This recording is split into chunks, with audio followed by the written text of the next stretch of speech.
Okay, for today, by the end of the hour, we are going to be doing equations for straight lines. That should be incredibly easy. That's why when we just went outside today to do our lab and threw the ball up in the air, by the way, anybody who missed today, you missed gathering that lab data. You'll have to talk to me about gathering that yourself. We threw the tennis ball up in the air, and we are going to be able to look at the video and determine how long the ball was in the air. Do you get that you'll be able to go back and see exactly the moment that you let go of the ball and see, oh, I was at 1 second or whatever. Be accurate, 1.2 seconds, or what is the exact moment you let it go. And then you can slow down time. You can really like dig into the video and figure out exactly the moment the ball hit the ground. It'll be much more accurate than the old-fashioned a kid trying to hit start and stop on the timer. You get that there's a lot of lag time in there, and this will be much more accurate. This was one of the ideas from Mrs. Petzel, very good idea, to record it with the camera. We've never done it that way before. In the past, we just had kids time it. Now you can get for sure an exact time. Did you need to see where the ball went up? No. If you took the picture of the person throwing it, and then you also panned enough so that you can see the ball hitting the ground, then you'll be able to get all the data that you need. Okay? All right. So what data do you need? Basically the time, but one other thing. This is not really right. This very first dot, because you did not start with the ball on the ground. Right? When you let it go is when it started. That's this height. For most of you, that's about 2 meters, but do you get that's a gross approximation? That is just generally about how high it was. Because that is, well, how many feet would that be? About 2 meters. About 6 feet. Do you get a lot of you are a little shorter than that? So maybe like 1.9 or 1.8 or 1.7 meters. Okay, well, how will we get that? Also from the video. Because you're going to freeze frame it at the exact moment of you letting the ball go. And then you're going to measure yourself. How many meters is that? Like for me, I just have to take a meter stick and measure up. In fact, later on this week, I'll have some spots marked off on the wall over there where you'll be able to go, well, I could tell I was right about my ear level, so just measure your ear. Or I was holding it just above my head, and then we'll have some things marked on the wall here so you can say, oh, it's about 1.6 meters. That'll be part of your lab. That spot right there, big misconception. Kids think it's how far the ball was away from them when it landed. What is it really, that spot? The time it took in the air. So if at that moment, what is the height right there? At that exact moment, right there, the height is 0. And the time, let's say that it was 2 seconds in the air, it'd be 2, 0. Do you get that's a point that's on your graph, and all of you will be able to figure out how long your ball was in the air for. Some of you was probably only in the air for a second. I know for one of you who threw their ball on the roof, your ball is still in the air. Anyway, so the ball might be one of the longer times I've heard of is 3 seconds. Okay, so if you end up getting some number that's more than 3 seconds, something's probably wrong, because that's really rare to be able to throw it that high. Okay, so your job in this lab, you're going to actually read it in the lab file, but one of your jobs is you can figure out that spot. But it'd be really handy if you knew the formula for that spot on a parabola. And last hour, there's only one kid could pull it up out of their memory banks. I'm going to warm up your memory banks by talking about this spot. These spots, the spots that are called the roots, the zeros, the X-Intercepts, I like to use the quadratic formula to figure that out. Hint, hint.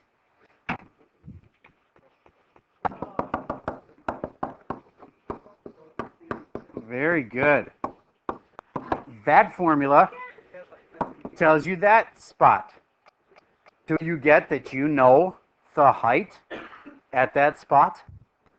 Yes, think about it. You know the height. Ah, there you go. It kicked in. Okay, and you know the time at that spot because you're going to figure it out. You can look on your iPad and see how long it took. Then you'll know the height and the time. This would be a proper formula too. Really handy to know. Who knows that one? Last hour, only one kid. Can you be that kid? The formula for that vertex on a parabola. I bet you at this moment in higher algebra, I could have had 5 or 6 or 7 kids could have done it, but you've forgotten. You maybe remember? It's part of the quadratic formula. It's part of that. It's not that. Nope, it's the other part. Come on. Yes. It is part of the quadratic formula, negative b over 2a. That right there, that tells you the x of the, again, it's x equals, right? So it's telling you the x of the vertex. Once you know that number, you know the time that the ball got there. So if you solve this and you figure out, oh, my ball x is at 2 comma, well, that means at 2 seconds is when your ball reached its highest spot. Now that would be way too big. For most of you, it's more like 1 point something seconds, maybe less than 1 second. It reached its apex or its vertex. So this could be a reasonable one, like 0.9 comma 30. What would that mean then? Interpret that for me. Let's see, random person. 0.9 comma 30. What does that mean? Be prepared with an answer. What does 0.9 comma 30 mean? It's row 3, third person. Very good. At 0.9 seconds, the ball is 30 meters off the ground. That's it. And remember, we're doing this experiment in meters. Okay, so I want to know how high did your ball go, and how long it was in the air is the very first thing you're going to figure out. That's going to be pretty quick and easy.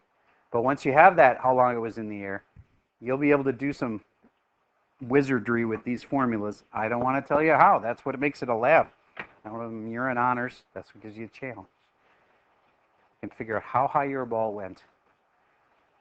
And then there's one other follow-up question, which was if we changed it to you throwing the ball off the roof, do you get that it would stay in the air longer, assuming you're throwing it down onto the parking lot? Would it stay in the air longer? Yeah, because it takes longer to hit the ground then, doesn't it? Instead of just hitting the roof, it's got to go further and hit the ground. Is it going to be in the air for a lot more time?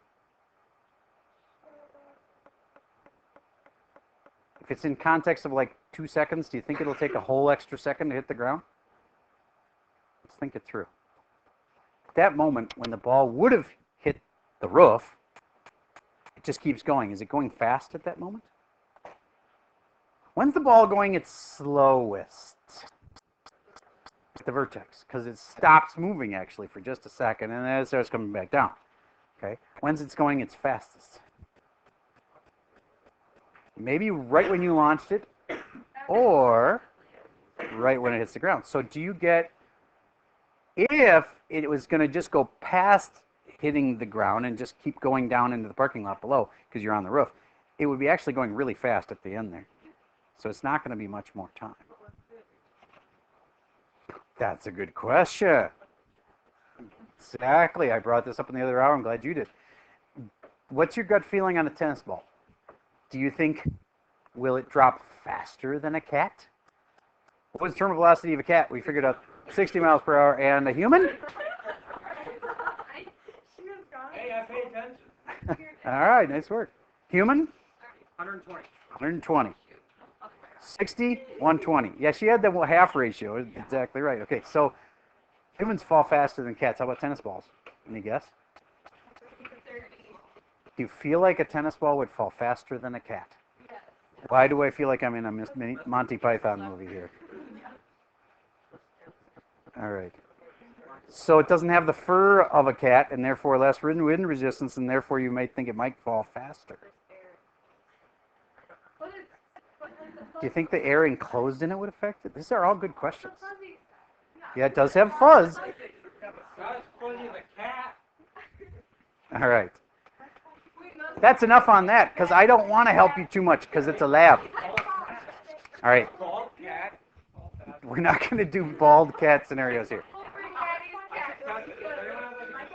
That's the halfway mark in the class. Let's get rolling again. Everybody find that slide. And now we're actually talking about how do you find the distance and the formula for the line that goes through a couple points. I'm going to remind you of some formulas, and then you're going to use them on this point. I'm going to remind you of this formula. Y minus, can anybody actually finish the formula from there?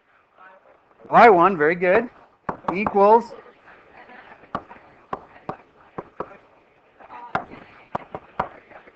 all right. If you haven't already, write that one down. I'm going to pause for a second. Okay. So y minus what? Well, if we're going to use this point right here, which y should I pick? Which do you think would be easier to work with, 0, 0 or 2, 4? I would personally pick p because it's zeros. Because then when I take y minus 0, isn't that really super easy? What is y minus 0? Okay. And then, yeah, it does make it hard to concentrate if you give the nonsense answer on purpose. So please stay with me here. The y minus 0 equals m. Oh, everybody stop for a second. Rack your brain for the slope formula. This one is not super hard. In fact, it's very easy. Take a moment and figure out its slope.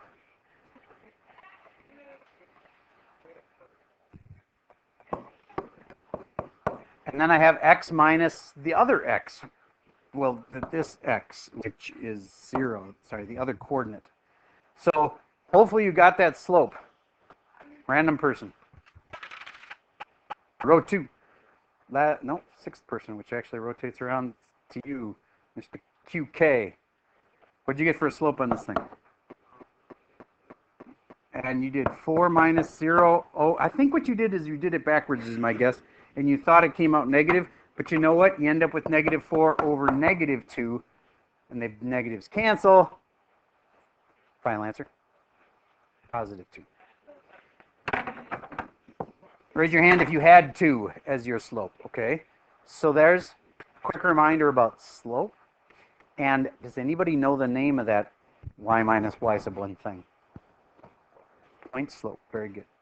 So slope is where you subtract the y's over you subtract the x's.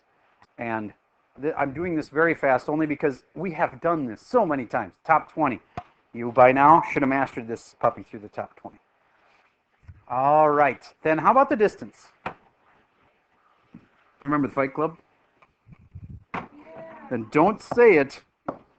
Write the formula for me from remembering that dumb little story. I'll pause for a second. I write that one down. Just write the formula for distance. Awesome. And this absolutely is right and works. But what part was she even more detailed on than she needed to be? The x1 and the x sub, so those sub 1s and sub 2s don't matter, prove it. Like if you were trying to explain to your friend, he says, no, it matters what order you do it in. How could you prove it to him? Maybe if I could just ignore him, he'll go away. Yes. So if I did like, give me an example. So like what would the two numbers be to make that happen? How about 5 and 3? So what are you saying? So like if 5 subtract 3. Yep. And you square that, you get the same answer as 3 subtract factor. All right. Because you're either going to get 2 or you're going to get negative 2. And since you're going to square it either way, it doesn't matter. So you're absolutely right. But don't be paranoid about, is it 2 or 1 first? It doesn't matter. Okay.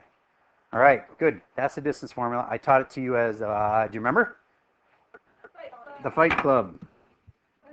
Where these are fighting, the X's are fighting, the Y's are fighting, and you trip over a plus sign. If there was a minus sign there, it would just lay it on the floor, and you would have stepped right over it anyways, right? And yes, they're fighting in squares, as in, like, on the floor there's a square. Like in the old days, they would call it a boxing ring. Dumbest word ever, because that sounds like a circle. And they never actually fought in a circle, right? Okay, anyway. So, enough on that. You've done those before. I know you're going to be able to handle that. So how does this become pre-calc? Because that was totally just higher algebra. You make it a little more advanced, like this. Hint, it's still points. It's still the same formula for slope. But now you have to interpret it as like, oh, I've got a honey farm, and I'm actually gathering about 1 gallon per hour from my honey farm. Your rate is going to be something like that. Do any of you guys actually have a honey farm? Do you really? Awesome. So, how many hives do you guys have? 7 hives. Awesome. Do you remember, like, about how much a hive typically gives off? This year was pretty cool. We only got 8, but between 6 hives, we had 1 year 800 pounds. Holy crap. So that would be over 100 pounds of honey per hive. Wow. So now that's an amazing year. In a bad year, what do you think? You get like 20 or 30 pounds or something? Or okay. All right. So it's getting tough to raise bees nowadays. They've just come up with something new. Have you heard of the flow hive? Oh, the one where it's automated? Well, it's kind of. You have to crank something. Nobody else is going to care. I'll have to tell you about the flow hive. It's pretty cool. You don't have to actually use the smoke on the bees at all. Like you crank this crank, and it takes all of their little octagons that they just filled with honey and puts them slightly off kilter. So then the honey all drains out. And then you crank it back, and it puts the little octagons back together, and then they can refill them up with honey. So, anyway. What's that? They actually have, yep, the bees will fix the little cracks in the, so anyway. Okay, so back to this. I hope by now you've figured out that 624 and 1032 were more than just 2 points. They were data points. You get the 6 a.m. and the 24 degrees. So when you get your answer, which was really pretty easy, you do your slope and you figure out it's 32 minus the 24 over 10 minus the 6. What did you get for a final answer? 2. Comes out to 2. What is it? It's the slope of what, though? What is it about? Is it like I got 2 gallons of honey per hour? No. Everybody, don't say it. Think about it. In the context of this question, it's not about honey at all. Raise your hand if you think you know. I won't necessarily even call on anybody, so don't be scared. If you think you know, raise your hand. Maybe let it be a random person. All right. Row 3. And it wraps around to you. Give you a hint. It's per, on the bottom is time. And the time was measured in hours, and therefore it's per hour.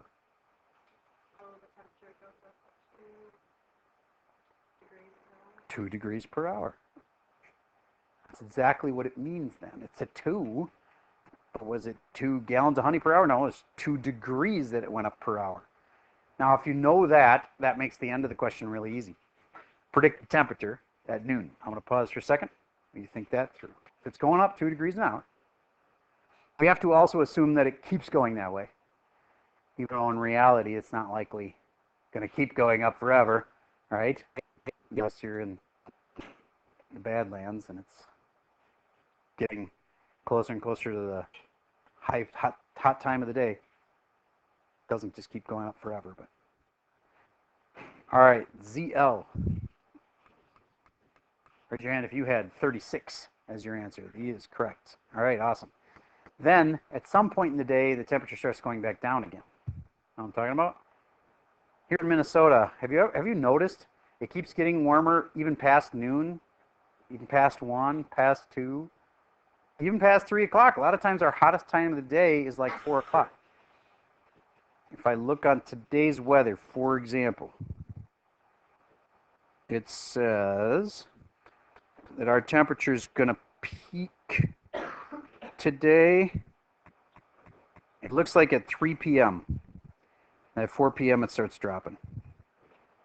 Sometimes it's as late as 4 or 5 p.m. that it peaks. And it has to do with the height of the sun, but it also has to do with a lot of other things. All right, let's move on. These are three forms of equations I can say, hey, put this in standard form, and you have to know what that means. Honestly, that is one of the hardest ones, is to put something in standard form. We don't really use it for a ton of things, but it's one of your three forms, and you got to know how to use it.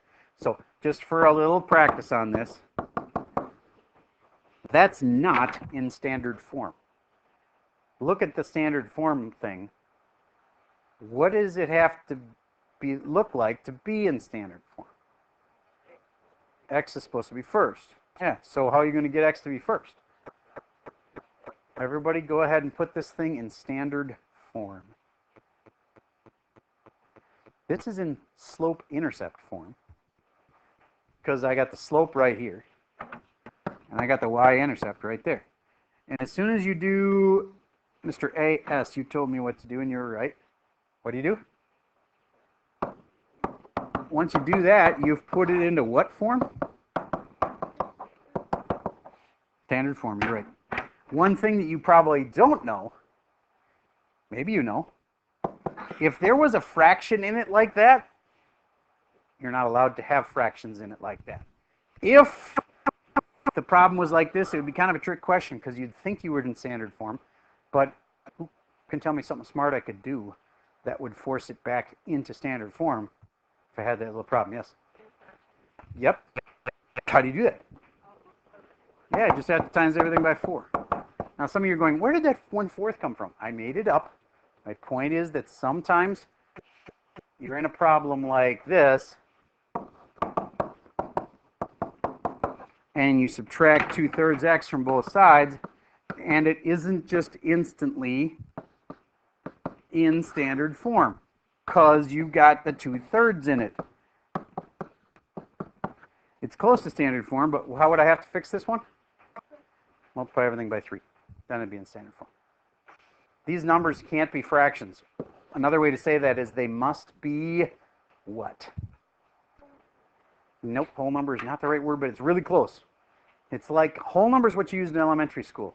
But then when you learned how to use negative numbers, you started saying something different. Integers, yes. It's whole numbers next phase. It's like whole numbers actually start with 0. But integers are kind of like whole numbers, except they can also be negative. All right. And what's the last form? This one. Which I want to remind you, if I divide both sides by, I can divide by anything I want, except for 0, right? Okay, so I'm going to divide both sides by x minus x sub 1. And I want you to just notice what happens. M equals, look at that, it's just the slope formula. So that's where this thing comes from. It's just a rearrangement of the slope formula. All right, moving on.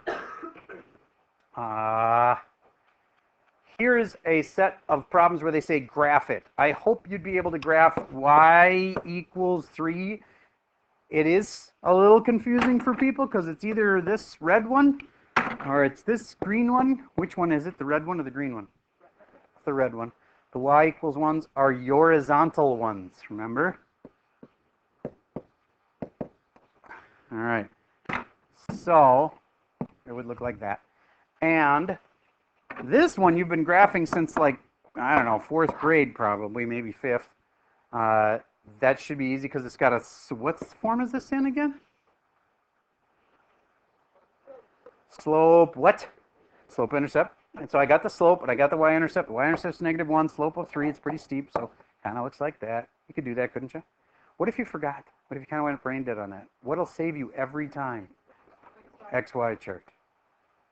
The XY chart is really, really critical. So when you get to this one and you're like, oh, I'm not sure what that looks like, there's 2 things, 2 of my favorite sayings kick in. Please name one of them. Yes? If you can factor it, you should. Awesome. And XY chart is your best friend in graphing. So if you factor it and then you use the old XY chart, you can't go wrong. Now, I would like all of you to factor this thing and see what happens, and then I want to talk about the result of what happens once you factor those two. So we're looking at number 4 right now. Factoring number 4. Stay with me. Now, some of you just ate lunch, and you know why you get so tired after you eat lunch? Because no?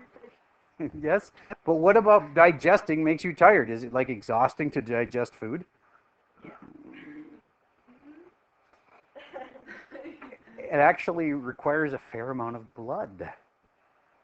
Yeah, but it's true. Blood's busy. Blood in your body moves around, so one of the things it does goes down and helps out the digestion process. You don't have as much blood running around, so then you don't think as clearly. Anyway.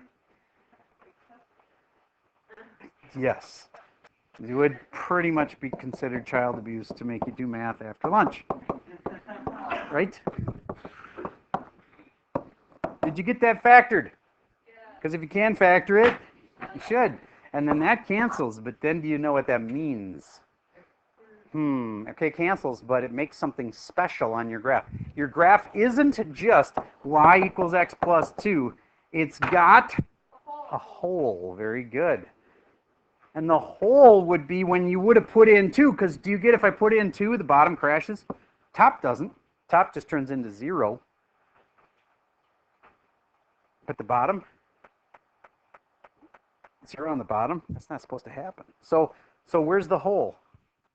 The hole's at 2 comma, somebody smart figure this out. 2 comma,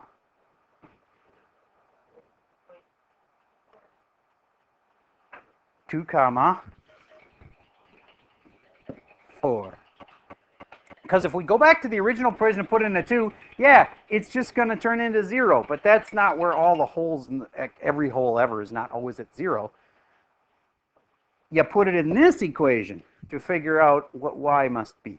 So there's my hole at 2 comma 4. If I were to graph this now, I know that you know how to graph this. But what about this hole? At 2 comma 4, there's an empty spot right there. I'm going to use my little surgical eraser, take a little nip out of the graph right there, and then put a hole right there. Do you remember that from higher algebra? I know you, I taught it to you, many of you, not all of you. So I know you learned this back then, but I know it's also been a while. All right, so why do we throw this in right now? Because you're in honors pre-calc, so, you know, you're supposed to be able to graph things like, easy. It's the weird exceptions that you're supposed to now be able to handle. Like, what if the thing had a hole? All right, so notice that'll happen when there's something factored like this on the top and the bottom, and it cancels. What's left gets graphed with the caveat that you have to watch out for the hole. Okay? So we're pretty much done. I have one stretcher question for you. This one. Now I know what some of you downloaded. There was 2 versions of the notes today. Some of you don't have this in your notes. If not, then just look at the board and get the question from up there. I want to start with, tell me a formula you think applies.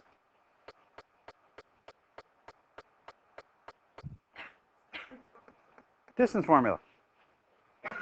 Everybody write the distance formula. It'll be good practice for you anyways. Write the distance formula out and stick in everything you know.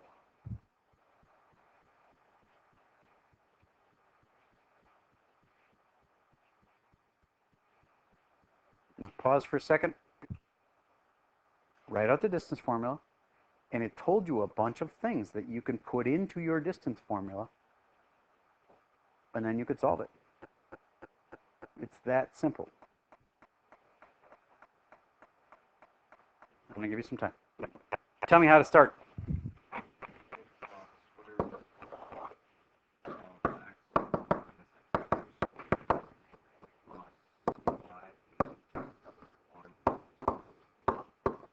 Awesome. Then, what was something I knew from the problem that I could stick in there? You can continue. I know you know something. 1, -1, 4. All right, let's put that in. What should that be? Well, what's a -1 at least? What is that, an x or a y? Okay, it doesn't matter which x I pick.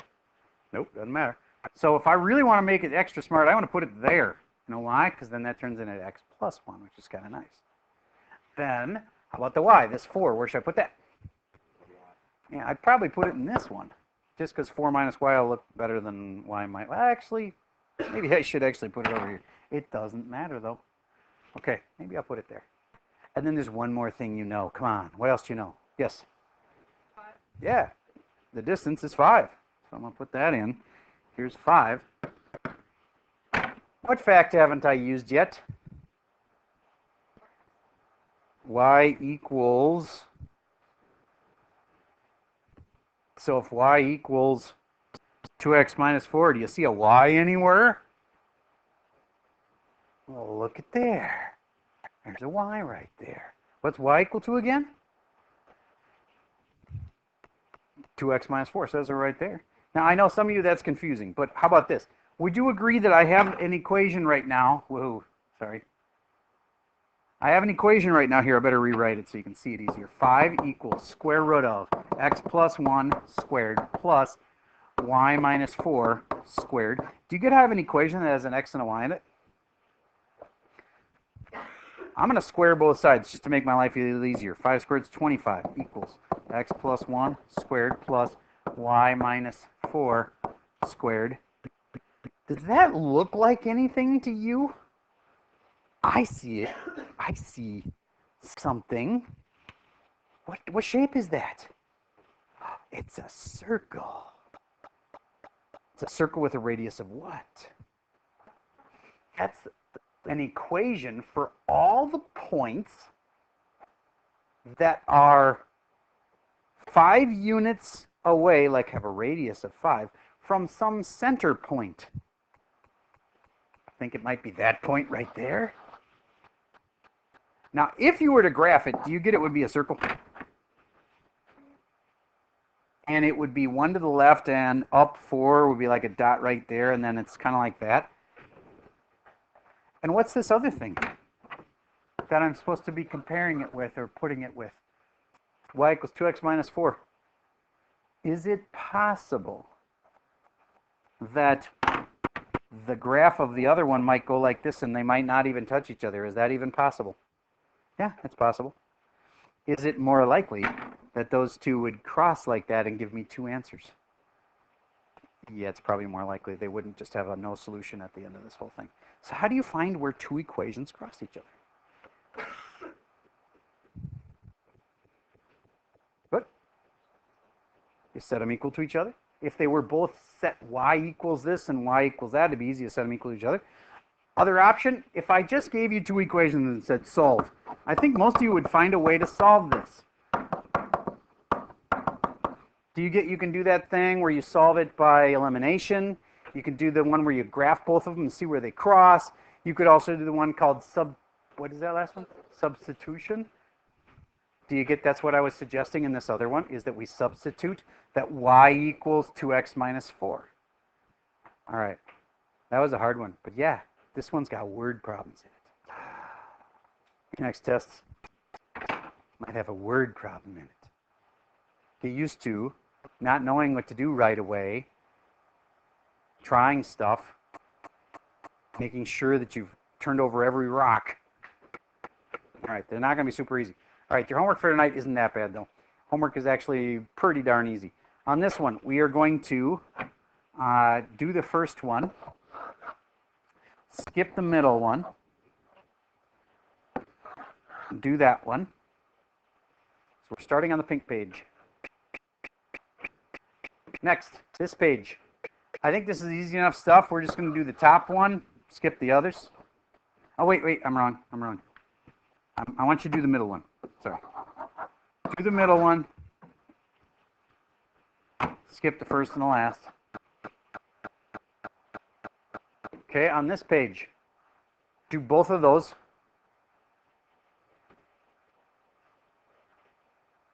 On this page, This one's going to maybe mess with your head too much. It's pretty easy. I probably could have let you do it, but then last but not least, we're going to do these two problems and stop.